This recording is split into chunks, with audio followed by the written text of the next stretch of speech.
कल्याण तालुक्यातील वरप गावात राष्ट्रवादी काँग्रेसच्या अजित पवार गटाचा मेळावा काल पार पडला। या मेळाव्यात उपमुख्यमंत्री अजित पवार यांनी ठाण्यातील गुन्हेगारीवर वक्तव्य केलं।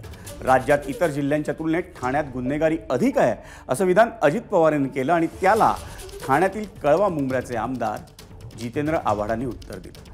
ठाण्यापेक्षा पुण्यात गुन्हेगारी जास्त वाढल्याचं आव्हाडांनी म्हटलंय।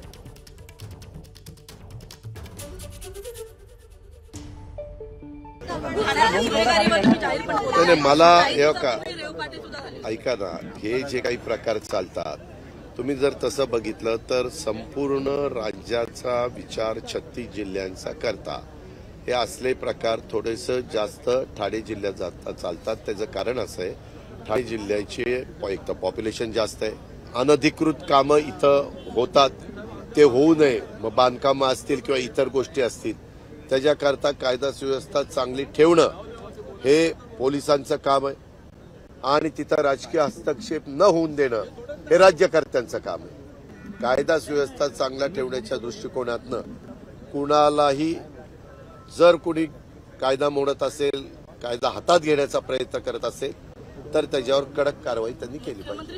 मला एवढंच सांगायचंय, ठाण्यामध्ये गुंडगिरी आहे असं अजित पवार म्हणतात। पुण्यात काय आरत्या होतात त्या देवाच्या आरत्या करतात का सगळे?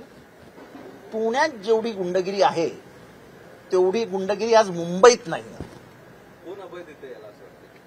ते मला बोलायचंच नाहीये, पण खुलेआम दिवसा कोयते मारले जातात, खून पाडले जातात। एबीपी माझा, उघडा डोळे बघा नीट।